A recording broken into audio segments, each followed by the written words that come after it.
अध्याय 6 मानसिक उपचार की व्यावहारिक तकनीकें। जब कोई इंजीनियर पुल या अंतरिक्ष यान बनाता है तो वह किसी जानी पहचानी तकनीक तथा आजमाई हुई योग्यताओं व तरीकों से समस्या को हल करता है। ये तकनीकें, योग्यताएं और तरीके सीखने पड़ते हैं। इसी तरह आपके जीवन को नियंत्रित और निर्देशित करने की भी जानी पहचानी तकनीकें, योग्यताएं और तरीके हैं। ये तरीके और तकनीकें मूलभूत हैं। गोल्डन गेट ब्रिज बनाने से पहले इंजीनियरों को गणित के सिद्धांत, दबाव और तनाव को समझना था। दूसरे, उन्हें अपने मस्तिष्क में खाड़ी पर उत्कृष्ट पुल की मानसिक तस्वीर बनानी थी। तीसरा कदम उस तस्वीर को साकार करने के लिए आजमाए हुए और समय सिद्ध तरीकों का इस्तेमाल करना था। जब ये तीनों कदम पूरे हो गए तो पुल बन गया और कार चलाने वालों की कई पीढ़ियां इसके पार जाने लगी। अगर आप चाहते हैं कि आपकी प्रार्थनाओं का जवाब मिले तो आपको सही तकनीकों और विधियों से शुरुआत करनी होगी। प्रार्थना का जवाब वैज्ञानिक तरीके से मिलता है, कुछ भी संयोग से नहीं होता है। यह व्यवस्था और नियम कायदे की दुनिया है। इस अध्याय में आप अपने आध्यात्मिक जीवन के प्रकटीकरण और पोषण की व्यावहारिक तकनीक पाएंगे। आपकी प्रार्थनाओं को गुब्बारे की तरह हवा में लटके रहने की जरूरत नहीं है। उन्हें कहीं पहुंचना चाहिए और आपके जीवन में कुछ लाभ पहुंचाना चाहिए। प्रार्थना का विश्लेषण करने पर पता चलता है कि इसकी कई अलग अलग विधियां और तरीके हैं। हम इस पुस्तक में धार्मिक पूजा पाठ की औपचारिक प्रार्थनाओं को शामिल नहीं करेंगे। समूह आराधना का अपना महत्व है, लेकिन यहाँ हम उन पर ध्यान केंद्रित नहीं करेंगे। हमारा मूल ध्यान तो व्यक्तिगत प्रार्थना के उन प्रभावी तरीकों पर है जो आपकी रोजमर्रा की जिंदगी में शामिल किए जा सके, ताकि आपको या दूसरों को मदद मिल सके। प्रार्थना किसी मनचाही चीज से जुड़े विचार का सूत्रीकरण है। प्रार्थना आत्मा की सच्ची मनोकामना है। आपकी मनोकामना ही आपकी प्रार्थना है। यह आपकी सबसे गहरी जरूरतों से निकलती है और उन चीजों को साकार करती है जिन्हें आप अपने जीवन में पाना चाहते हैं। वे लोग धन्य हैं जो धर्मपरायणता के भूखे और प्यासे हैं, क्योंकि उन्हें भरपेट मिलेगा। यही प्रार्थना की सच्ची प्रकृति है। जीवन की भूख और शांति, सद्भाव, स्वास्थ्य, खुशी और जीवन की बाकी अन्य नियामतों को पाने की कारगर अभिव्यक्ति। चेतन से अवचेतन तक विचार पहुंचाने की तकनीक। जैसा हम देख चुके हैं, प्रभावी प्रार्थना का रहस्य अवचेतन मन को इच्छित परिणाम से सरोबोर करना है। ऐसा करने का एक बहुत आसान तरीका चेतन से अवचेतन मन तक विचार पहुंचाने की तकनीक है। इसमें मूल्यतः अवचेतन मन को प्रेरित किया जाता है ताकि यह चेतन मन के आग्रह को उसी रूप में ग्रहण कर ले। यह तकनीक सपने जैसी स्थिति में सबसे अच्छी तरह काम करती है।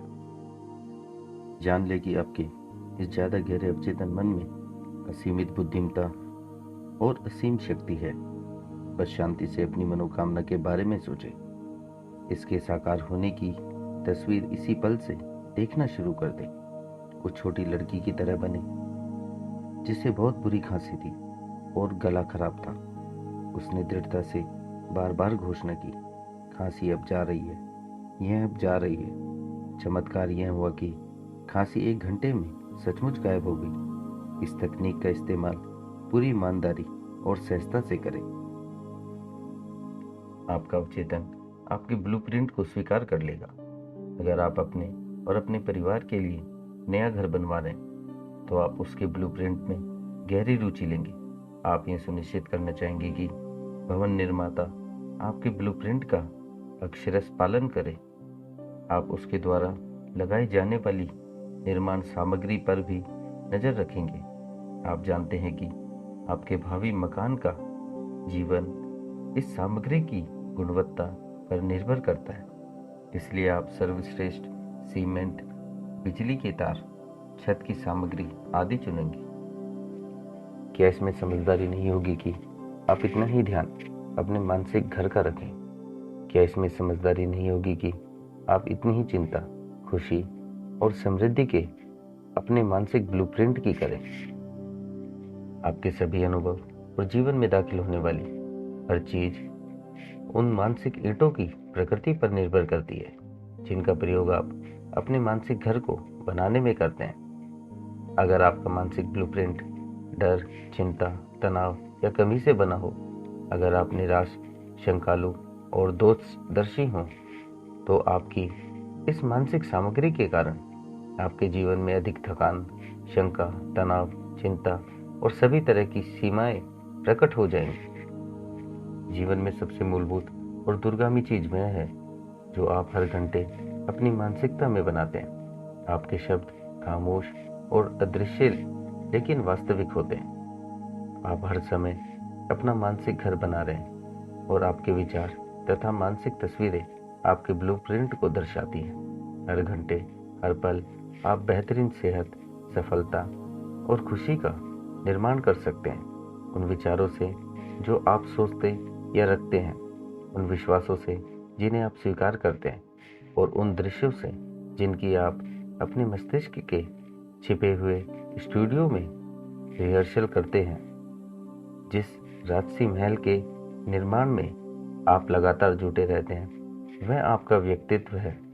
इस धरती पर आपकी पहचान है। इस दुनिया में आपके जीवन की पूरी कहानी है। एक नया ब्लूप्रिंट बनाएं। वर्तमान पल में शांति, खुशी और सद्भावना के एहसास द्वारा इसे खामोशी से बनाएं। इन चीजों का दावा करने पर आपका अवचेतन आपके ब्लूप्रिंट को स्वीकार कर लेगा और इन सभी चीजों को उत्पन्न कर देगा। उनके फलों से आप उन्हें पहचान जाएंगे। सच्ची प्रार्थना का विज्ञान और कला। विज्ञान का अर्थ संयोजित, व्यवस्थित और क्रमबद्ध ज्ञान है। आइए सच्ची प्रार्थना के विज्ञान और कला के बारे में ज्यादा गौर से सोचें। यह ज्ञान जीवन के बुनियादी सिद्धांतों के बारे में है। इसमें उन तकनीकों और प्रक्रियाओं का वर्णन है जो आपके या अन्य किसी व्यक्ति के जीवन में प्रदर्शित की जा सकती है, जो पूरे विश्वास से उन्हें लागू करता है। आपकी तकनीक या प्रक्रिया और इसके पीछे का विज्ञान आपकी मानसिक तस्वीर या विचार पर आपके रचनात्मक मन की निश्चित प्रतिक्रिया है। मांगो और तुम्हें मिल जाएगा, खोजो और तुम पालोगे, खटखटाओ और तुम्हारे लिए दरवाजा खुल जाएगा। यह बेहतरीन पंक्ति हमें क्या बताती है? इसका स्पष्ट अर्थ है कि आप जो चीज मांगेंगे वह आपको मिल जाएगी। जब आप खटखटाएंगे तो आपके लिए दरवाजा खुल जाएगा और आप जिसे खोज रहे हैं उसे पालेंगे। इस सबक में मानसिक और आध्यात्मिक नियमों की निश्चितता निहित है। आपके चेतन चिंतन पर आपके अवचेतन मन की असीमित बुद्धिमत्ता हमेशा सीधे प्रतिक्रिया करती है। अगर आप रोटी मांगेंगे तो आपको पत्थर नहीं मिलेगा। आपको पूरे विश्वास से मांगना होगा, तभी आपको मिलेगा। आपका मन विचार से वस्तु की ओर चलता है। जब तक मन में तस्वीर नहीं होगी तब तक मन नहीं चल सकता, क्योंकि आगे बढ़ने के लिए कुछ नहीं होगा। आपकी प्रार्थना, जो आपका मानसिक कर्म है, वो पहले आपकी मानसिक तस्वीर को बनाना होगा। तभी आपके अवचेतन मन की शक्ति इस पर काम कर सकती है और इसे साकार कर सकती है। आपको अपने मस्तिष्क में स्वीकृति के बिंदु पर पहुंचना होगा। अविवादित और पूर्ण स्वीकृति। इसके अलावा अपनी मनोकामना की पूर्ति को पहले से देखने की खुशी तथा सुख की भावना होनी चाहिए। सच्ची प्रार्थना की कला और विज्ञान का दमदार आधार आपका यह ज्ञान तथा पूर्ण विश्वास है कि आपके चेतन मन की गतिविधि पर आपका अवचेतन मन निश्चित प्रतिक्रिया करेगा, जिसमें असीमित ज्ञान और असीम शक्ति है। इस तरीके से आपको अपनी प्रार्थनाओं का जवाब मिल जाएगा। तस्वीर की तकनीक किसी विचार के सूत्रीकरण का सबसे सरल और स्पष्ट तरीका है इसकी तस्वीर देखना। अपने मन की आंख से इसे उतनी ही स्पष्टता से देखना जैसे यह साकार हो। आप आंख से सिर्फ वही देख सकते हैं जो बाहरी जगत में पहले से मौजूद है। इसी तरह आप मन की आंख से जो तस्वीर देखते हैं वह पहले से ही आपके मन के अदृश्य क्षेत्रों में मौजूद होती है। जो भी तस्वीर आपके मन में है वह चाही गई अदृश्य चीजों का प्रमाण है। आप अपनी कल्पना में जो गढ़ते हैं वह आपके शरीर के किसी अंग जितना ही वास्तविक होता है। विचार वास्तविक होते हैं और वे एक दिन आपकी यथार्थवादी दुनिया में अवश्य प्रकट होंगे। शर्त सिर्फ इतनी है कि आपको अपनी मानसिक तस्वीर के प्रति निष्ठावान रहना होगा। चिंतन की यह प्रक्रिया आपके दिमाग पर छाप छोड़ देती है। यह छाप बाद में आपके जीवन में तथ्य और अनुभव के रूप में सामने आती है। आर्किटेक्ट जिस तरह की इमारत बनाना चाहते हैं, पहले उसकी तस्वीर देखते हैं। वे उसे इस तरह देखते हैं जिस तरह वे उसे पूरा देखना चाहते हैं। उनकी कल्पना और विचार प्रक्रिया एक प्लास्टिक का सांचा बन जाती है जिससे इमारत उभरेगी। यह सुंदर या बदसूरत हो सकती है, गगनचुंबी, अट्टालिका या एक मंजिला मकान हो सकती है, लेकिन यह सब तस्वीर की कल्पना से शुरू होता है। आर्किटेक्ट की मानसिक तस्वीर कागज पर आकार लेती है। अंततः कॉन्ट्रैक्टर और भवन निर्माता आवश्यक सामग्री इकट्ठी करते हैं और इमारत बनने लगती है। पूरी होने पर यह आर्किटेक्ट के मानसिक ढांचे के अनुरूप होती है।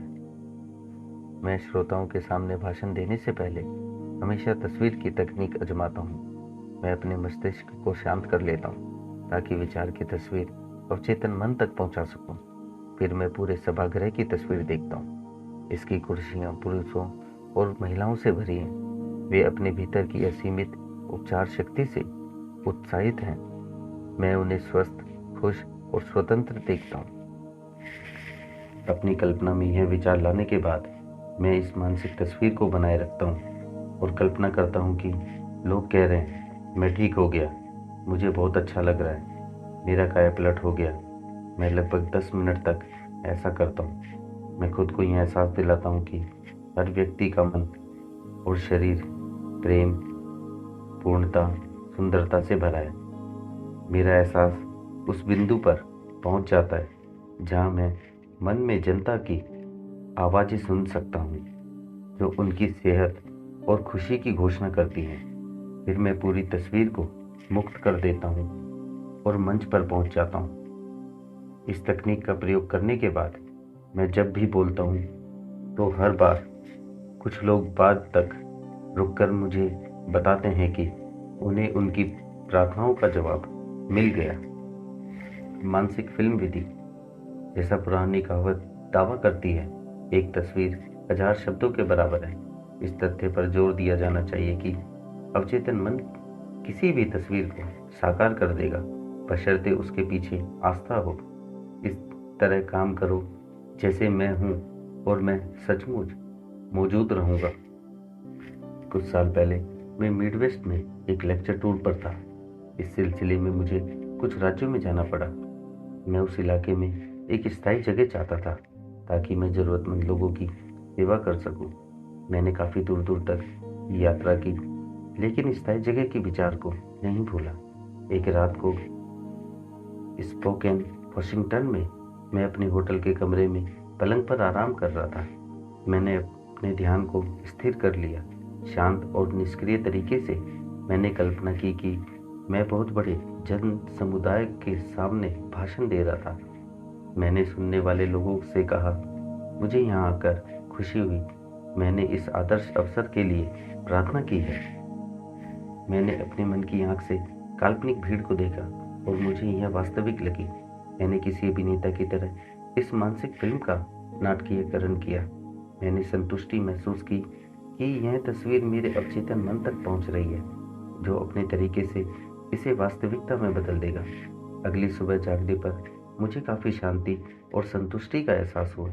कुछ दिन बाद मेरे पास मिडवेस्ट के एक संस्थापक का फ़ोन आया। वे मुझे अपना डायरेक्टर बनाना चाहते थे। मैंने प्रस्ताव स्वीकार कर लिया और कई साल तक वहाँ पर बहुत ही संतुष्टिदायक काम करने का आनंद लिया।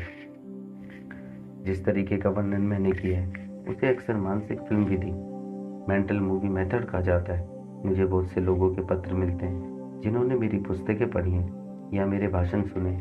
वे मुझे इस तकनीक से हासिल हुए आश्चर्यजनक परिणामों के बारे में बताते हैं। मानसिक फिल्म विधि एक क्षेत्र में खास उपयोगी लगती है, जायदाद बेचना। अगर आप कोई मकान या जायदाद बेचना चाहते हैं तो मेरा सुझाव है कि आप पहले तो अपने मन में यह संतुष्टि कर ले कि आपके द्वारा तय कीमत सही है और आपके तथा खरीदार दोनों के हिसाब से न्यायपूर्ण है। इसके बाद अपने मस्तिष्क को शांत कर लें, शिथिल हो जाएं, विश्राम करें और उनिंदी निष्क्रिय अवस्था में चले जाएं ताकि समस्त मानसिक प्रयास न्यूनतम हो जाएं। अब अपने हाथों में चेक की तस्वीर देखें, चेक पाने पर खुशी मनाएं, चेक के लिए धन्यवाद दें और अपने मस्तिष्क में बनी पूरी मानसिक फिल्म की सहजता अनुभव करते हुए सो जाएं। आपको इस तरह काम करना है जैसे ये सच हो चुका हो। ऐसा करने से अवचेतन मन पर इसकी छाप बन जाएगी। फिर असीमित बुद्धिमत्ता उस खरीदार को आपकी ओर आकर्षित करेगी जो उस जायदाद को सचमुच चाहता है और जो इसे प्रेम करेगा तथा इसमें समृद्ध हुआ मस्तिष्क के अधिक गहरे प्रवाह से खरीदने और बेचने वाले एक साथ आ जाते हैं। आस्था होने पर मन में रखी मानसिक तस्वीर हकीकत बन जाएगी। बोडोइन तकनीक। चार्ल्स बोडोइन फ्रांस के रूस इंस्टीट्यूट में प्रोफेसर थे। वे New Nancy school of healing के कुशल साइकोथेरेपिस्ट और शोध निदेशक थे। उन्होंने पाया कि अवचेतन मन को प्रभावित करने का सबसे अच्छा तरीका निंदी, निष्क्रिय या नींद जैसी अवस्था में पहुंचना है, जहां सारे प्रयास कम से कम हो जाएं। फिर चिंतन द्वारा यह विचार शांत, निष्क्रिय, ग्रहणशील तरीके से अवचेतन मन तक पहुंचाया जाता है। जैसा बोडोइन ने स्पष्ट किया, ऐसा करने अवचेतन मन को भरने का एक आसान तरीका सुझाई वस्तु के विचार को कथन करना है। इसे तत्काल याद होने वाले संक्षिप्त वाक्यांश में व्यक्त करना है और लोरी की तरह बार बार दोहराना है। कुछ साल पहले लॉस एंजलिस की एक युवा विधवा लंबे और कटु पारिवारिक विवाद में उलझ गई थी। उसके स्वर्गीय पति ने पूरी जायदाद उसके नाम कर दी थी, लेकिन पहली शादी से उसके बेटे बेटियों ने वसीयत को गैरकानूनी ठहराने के लिए मुकदमा दायर कर दिया था। उन्होंने विधवा के समझौते के प्रस्तावों को ठुकरा दिया था। जब इस विधवा ने मेरी मदद मांगी तो मैंने उसे बोडोइन तकनीक बताई। मैंने उससे कहा कि वह अपनी आवश्यकता को कुछ शब्दों में भर ले ताकि यह उसकी याद पर आसानी से अंकित हो सके। उसने जो व्याख्यांश चुना वह था, यह देवी इच्छा के अनुरूप पूर्ण हुआ। इन शब्दों से उसका मतलब था कि असीमित बुद्धि जो उसके अवचेतन मन के नियमों द्वारा काम कर रही थी, सामंजस्य के सिद्धांत द्वारा सामंजस्यपूर्ण निष्कर्ष निकालेगी। 10 रातों तक हर रात वह एक कुर्सी पर बैठी और अपने शरीर को सुनियोजित तरीके से शिथिल करके उनिंदी अवस्था में पहुंची। फिर उसने धीरे धीरे शांति और भावना से यह वाक्य बार बार दृढ़ता से कहा, यह देवी इच्छा के अनुरूप पूर्ण हुआ। उसे आंतरिक शांति का एहसास हुआ। फिर वह गहरी सामान्य नींद में सो गई। 11वें दिन सुबह जागने पर उसे सुखद एहसास हुआ। उसे विश्वास था कि यह सचमुच पूर्ण हो गया था। उसी दिन उसके वकील ने उसे फोन किया। विपक्षी वकील और उसके मुवक्किल समझौते के लिए तैयार हो गए थे। सामंजस्यपूर्ण समझौता हो गया और मुकदमा वापस ले लिया गया। नींद की तकनीक। उनिंदी निष्क्रिय अवस्था में प्रयास न्यूनतम हो जाते हैं। उनिंदी अवस्था में चेतन मन काफी हद तक निष्क्रिय हो जाता है। इसका कारण यह है कि अवचेतन सोने से ठीक पहले और जागने के ठीक बाद ही सबसे शक्तिशाली होता है। इस अवस्था में आपकी इच्छा को अवचेतन मन तक पहुंचने से रोकने वाले नकारात्मक विचार मौजूद नहीं होते हैं। मान लें आप किसी विनाशक आदत से छुटकारा पाना चाहते हैं। इसके लिए आरामदेह मुद्रा अपनाएं, अपने शरीर को शिथिल कर दें और स्थिर हो जाएं। उनिंदी अवस्था में जाएं और बार बार एक लोरी की तरह दोहराते रहें, मैं इस आदत से पूरी तरह आज़ाद हूँ। मैं सद्भाव और पूर्ण मानसिक शांति महसूस कर रहा हूँ। इन शब्दों को रात और सुबह 5-10 मिनट तक धीरे धीरे शांति और प्रेम से दोहराएं। बार बार दोहराने से शब्दों का भावनात्मक महत्व बढ़ जाता है। जब नकारात्मक आदत जोर मारे तो इस फॉर्मूले को दोहरा लें। इस तकनीक से आप अवचेतन को विचार स्वीकार करने के लिए प्रेरित करते हैं और उपचार हो जाता है। धन्यवाद तकनीक। बाइबल में पौल सुझाव देते हैं कि हम अपने आग्रहों के साथ प्रशंसा करें और धन्यवाद दें।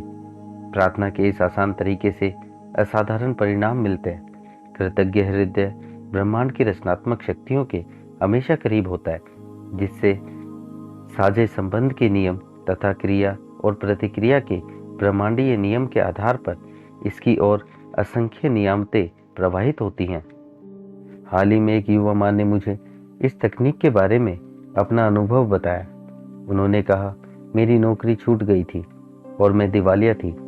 मेरे 3 बच्चे थे जिनका मुझे पेट पालना था। मैं नहीं जानती थी कि मदद के लिए किधर जाऊं। फिर मैंने आपकी यह बात सुनी कि हमारी प्रार्थनाओं का जवाब मिलने से पहले ही हमें कृतज्ञ होकर धन्यवाद देना चाहिए। ऐसा लगा जैसे मेरे दिमाग की बत्ती जल गई हो। मैं समझ गई कि मुझे इसे आजमाना ही होगा। हर रात और सुबह 3 हफ्ते तक वह महिला ये शब्द दोहराती रही, परमपिता मेरी दौलत के लिए धन्यवाद। उसने यह काम शिथिल शांत अवस्था में किया और तब तक करती रही जब तक कि कृतज्ञता की भावना उसके दिमाग पर हावी नहीं हो गई। उसने कल्पना की कि वह अपने भीतर की असीमित शक्ति और बुद्धिमत्ता का आह्वान कर रही है। हालांकि जाहिर है वह रचनात्मक बुद्धिमत्ता या असीमित मस्तिष्क को देख नहीं सकती थी। वह आध्यात्मिक अनुभूति की अंदरूनी आंख से देख रही थी और उसे यह एहसास था कि दौलत की उसकी विचार छवि पहला कारण था जिससे उसे धन, प्रतिष्ठा और भोजन मिलेगा। उसकी विचार भावना दौलत से ओतप्रोत थी जिस पर किसी तरह की परिस्थिति का प्रभाव नहीं पड़ा था। बार बार धन्यवाद परमपिता दोहराकर महिला का दिलो दिमाग स्वीकृति के बिंदु पर पहुंच गया। जब उसके मन में कभी गरीबी और रोग के विचार आते थे तो वह आवश्यकता अनुसार बार बार कहती थी, धन्यवाद परमपिता। वह जानती थी कि अगर वह कृतज्ञ नजरिया रखेगी तो उसका दिमाग दौलत के विचार को ग्रहण कर लेगा। यही हुआ। उस महिला की प्रार्थना का एक रोचक परिणाम मिला। प्रार्थना शुरू करने के कुछ समय बाद उसे रास्ते में एक पूर्व नियोक्ता मिला जिससे वह 5 साल से नहीं मिली थी। पूर्व नियोक्ता ने उसके सामने अच्छी तनख्वाह वाली नौकरी देने का प्रस्ताव रखा। उसने उसे कर्ज भी दिया ताकि वह पहली तनख्वाह मिलने तक काम चला सके। उस महिला ने मुझसे कहा, मैं धन्यवाद परमपिता की अद्भुत शक्ति को कभी नहीं भूल पाऊंगी। इसने मेरे लिए चमत्कार किया है। सकारात्मक घोषणा का तरीका। सकारात्मक घोषणा का प्रभाव काफी हद तक इसके शब्दों में निहित सत्य और अर्थ की आपसी समझ से तय होता है। प्रार्थना में निरर्थक दोहराव न करें। सकारात्मक घोषणा की शक्ति निश्चित और स्पष्ट सकारात्मक बातों के बुद्धिमत्तापूर्ण अमल में है। मान ले स्कूल का कोई बच्चा 3 और 3 को जोड़कर ब्लैक बोर्ड पर 7 लिख देता है। टीचर गणित की निश्चितता से घोषणा करता है कि 3 और 3 6 होते हैं। इसके बाद बच्चा अंकों को बदल देता है। टीचर की घोषणा से 3 और 3 6 नहीं हुए। यह तो पहले से ही गणित की सच्चाई थी। इसी सच्चाई के कारण बच्चे ने ब्लैक बोर्ड के अंक बदल दिए। बीमार होना असामान्य है, स्वस्थ होना सामान्य है। स्वास्थ्य आपके अस्तित्व की सच्चाई है। जब आप स्वास्थ्य, सामंजस्य और खुद के लिए या किसी दूसरे के लिए शांति की सकारात्मक घोषणा करते हैं तथा जब आपको यह एहसास होता है कि आपके अस्तित्व के शाश्वत सिद्धांत है तो आप अवचेतन मन के नकारात्मक ढांचे को अपनी आस्था और घोषणा के अनुरूप दोबारा व्यवस्थित कर लेते हैं। प्रार्थना की सकारात्मक घोषणा का परिणाम जीवन के सिद्धांत पर बल देने पर निर्भर करता है। चाहे स्थिति कैसी भी दिखे, एक पल के लिए विचार करें। गणित का एक सिद्धांत होता है लेकिन गलती का कोई सिद्धांत नहीं होता। सच्चाई का एक सिद्धांत होता है लेकिन बेईमानी का नहीं होता। बुद्धि का एक सिद्धांत होता है लेकिन अज्ञान का नहीं होता। सद्भाव का एक सिद्धांत होता है लेकिन मनमुटाव का नहीं होता। स्वास्थ्य का एक सिद्धांत होता है लेकिन बीमारी का नहीं होता। और समृद्धि का एक सिद्धांत होता है लेकिन गरीबी का नहीं होता। जब इंग्लैंड के एक अस्पताल में गोल स्टोन्स हटाने का मेरी बहन का ऑपरेशन होने वाला था तो मैंने सकारात्मक घोषणा के तरीके का प्रयोग किया। अस्पताल की जांचों और एक्सरे में उसके रोग की पुष्टि हो चुकी थी। उसने मुझे अपनी सेहत के लिए प्रार्थना करने को कहा। मैं 6000 मील से ज़्यादा दूर था लेकिन इससे मैं विचलित नहीं हुआ। मस्तिष्क सिद्धांत में समय और दूरी का कोई महत्व नहीं होता। असीमित मन या बुद्धिमत्ता एक ही समय में हर बिंदु पर पूरी तरह मौजूद रहती है। दिन में कई बार मैंने अपनी बहन के रोग के लक्षणों और उसके शारीरिक व्यक्तित्व के विचार को दूर किया। शांति और विश्वास से मैंने इस बात की सकारात्मक घोषणा की, यह प्रार्थना मैं अपनी बहन कैथरीन के लिए कर रहा हूँ। वह आराम और चैन से है, संतुलित और पूरी तरह शांत। अवचेतन मन की जिस उपचारक बुद्धि ने उसके शरीर को बनाया, वह अब उसके अस्तित्व की हर कोशिका, स्नायु, ऊतक, मांसपेशी और अस्थि को बदल रही है। यह बदलाव उसके अवचेतन मन में समाहित सभी अंगों के आदर्श ब्लूप्रिंट के अनुरूप हो रहा है। शांति और खामोशी से उसके अवचेतन मन के सभी विकृत विचार तंत्र हट रहे हैं और घुल रहे हैं। उसके अस्तित्व के हर अणु में जीवन सिद्धांत की जीवंतता, पूर्णता और सुंदरता प्रकट हो रही है। वह अब उन उपचारक तरंगों को ग्रहण कर रही है जो उसमें नदी की तरह प्रवाहित हो रही है तथा उसे पूर्ण स्वास्थ्य, सामंजस्य और शांति दे रहे हैं। सारी विकृतियां और कुरूप छवियां अब उसमें प्रवाहित हो रहे प्रेम तथा शांति के असीमित समुद्र से धुल रही हैं। यही हो रहा है। 2 सप्ताह बाद मेरी बहन की एक बार फिर जांच हुई। आश्चर्यजनक बात यह थी कि इस बार उसके एक्सरे में कोई गड़बड़ नहीं निकली। उसके डॉक्टर ने कहा कि उसकी हालत में उल्लेखनीय सुधार हुआ था और अब ऑपरेशन की कोई जरूरत नहीं थी। सकारात्मक घोषणा का मतलब यह है कि ऐसा ही है।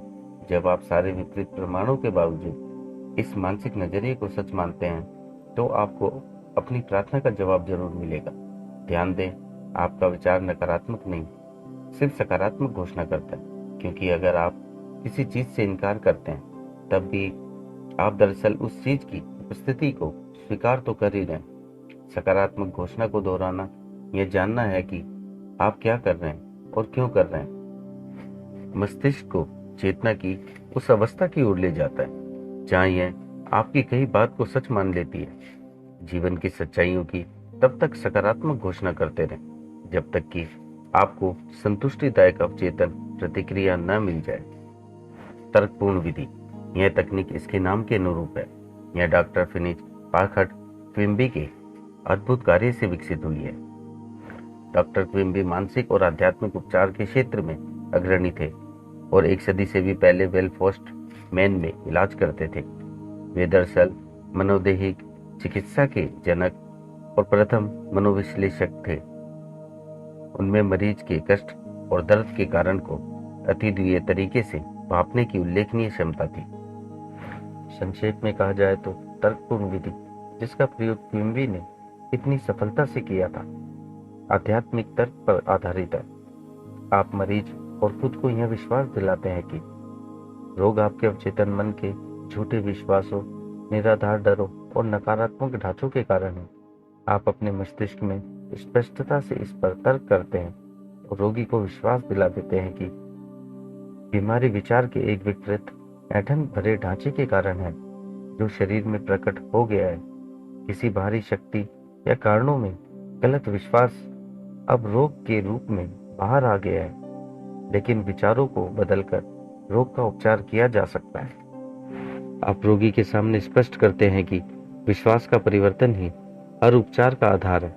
आप यह भी बताते हैं कि अवचेतन मन ने शरीर और इसके सभी अंगों की रचना की है, इसलिए यह जानता है कि इसका कैसे उपचार होता है, इसलिए यह इसका उपचार कर सकता है और यह आपके बोलते समय भी ऐसा ही कर रहा है। अपने मन की अदालत में आप बहस करते हैं कि रोग मस्तिष्क की विकृत विचार छवि की छाया है।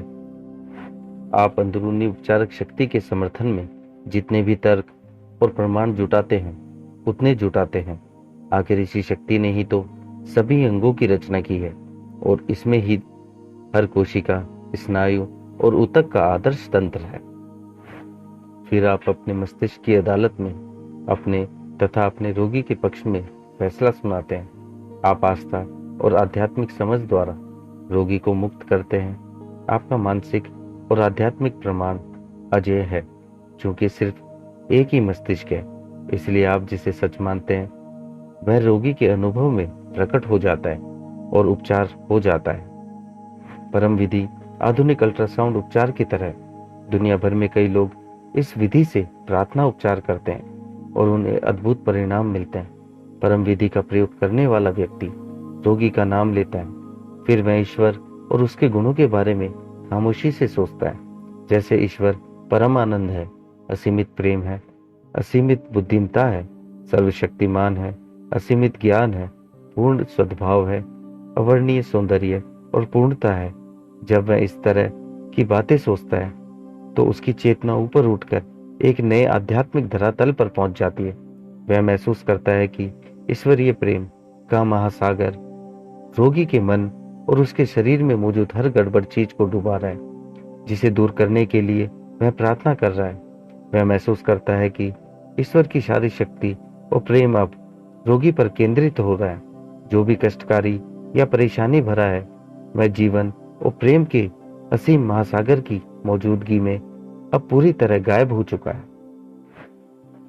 प्रार्थना की परम विधि की तुलना अल्ट्रासाउंड चिकित्सा में हुए नवीनतम शोधों से की जा सकती है।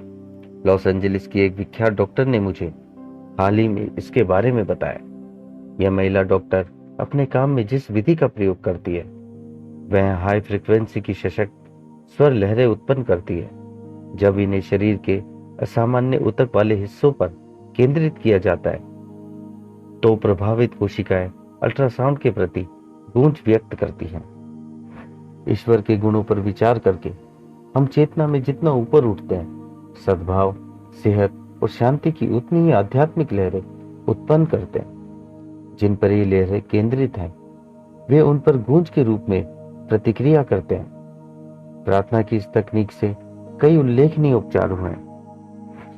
एक अपंग व्यक्ति चलता है। डॉक्टर क्विम्बी अपने उपचारिक करियर में परम विधि का अक्सर प्रयोग करते थे। उनकी एक पांडुलिपि बताती है कि उन्होंने किस तरह एक अपंग औरत को ठीक किया। वे उस महिला को देखने गए जो अपाहिज थी, बूढ़ी थी और बिस्तर पर पड़ी थी। वे बताते हैं कि उसकी बीमारी का कारण स्पष्ट था। वह इतने छोटे धर्ममत में कैद थी कि खड़ी नहीं हो सकती थी और चल नहीं सकती थी। वह डर और अज्ञान की कब्र में रह रही थी। क्योंकि उसने बाइबल को शब्दश लिया, इसलिए इससे डर गई।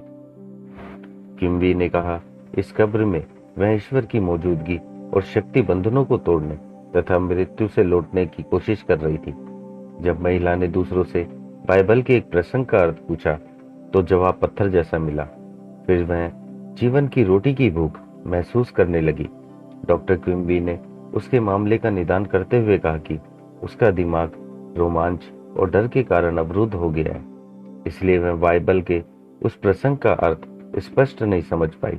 इससे उसके शरीर में भारी और मंद भाव आ गया जो लकवे में बदल गया।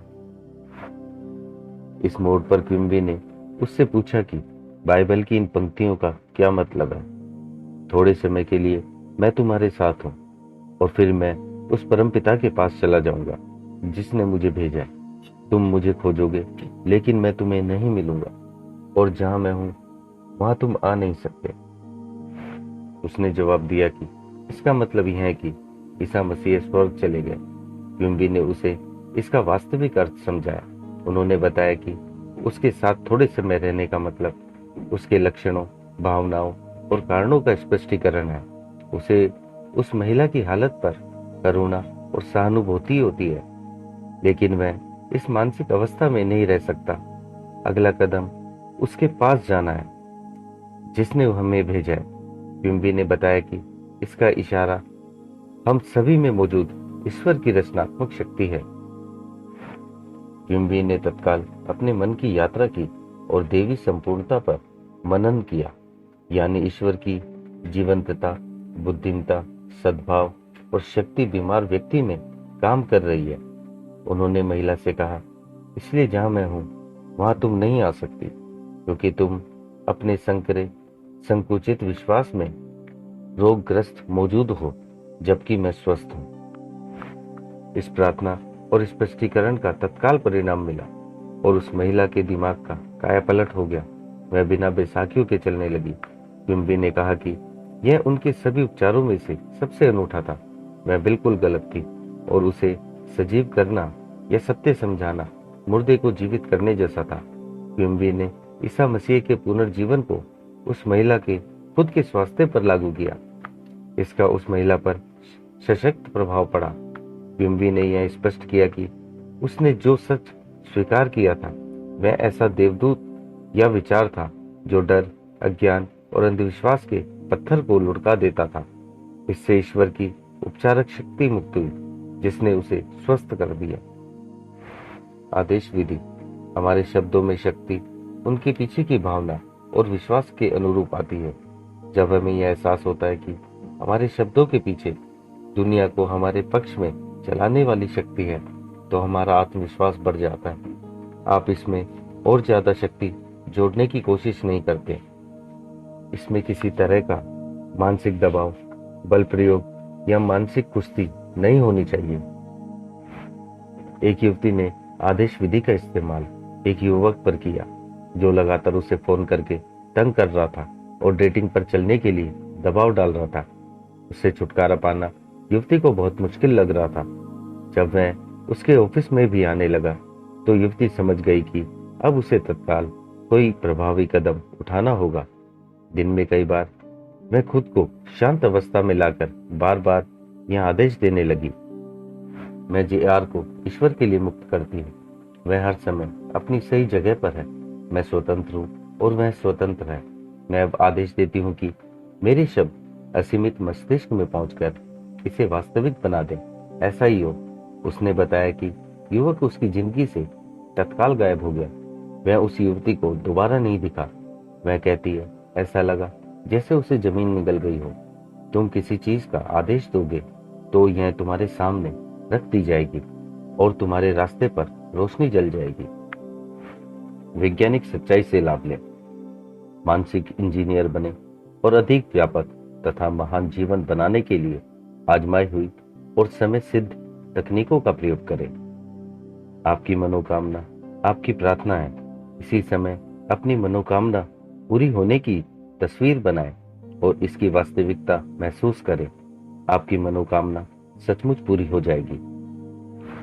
चीजों को आसान तरीके से हासिल करने की इच्छा करें। मानसिक विज्ञान की अचूक मदद लें। आप अपने मन के स्टूडियो में सोचे गए विचारों से अच्छी सेहत, सफलता और खुशी की तस्वीर बना सकते हैं। वैज्ञानिक रूप से प्रयोग करते रहें जब तक कि आप खुद के सामने यह साबित ना कर दें कि आपकी चेतन सोच पर आपके अवचेतन मन की असीमित बुद्धिमत्ता की हमेशा सीधी प्रतिक्रिया होती है। अपनी मनोकामना की निश्चित उपलब्धि के पूर्वानुमान में खुशी और आराम अनुभव करें। आप अपने मस्तिष्क में जो तस्वीर रखें वह उन चीजों की होनी चाहिए जिनकी उम्मीद तो हो लेकिन प्रमाण न हो। एक मानसिक तस्वीर 1000 शब्दों के बराबर है। आप आस्था से अपने मन में जिस तस्वीर को रखेंगे, आपका अवचेतन उसे हकीकत में बदल देगा।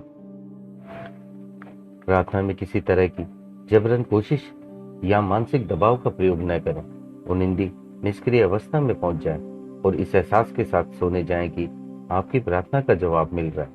याद रखें, कृतज्ञ हृदय हमेशा ब्रह्मांड की समृद्धि के करीब होता है।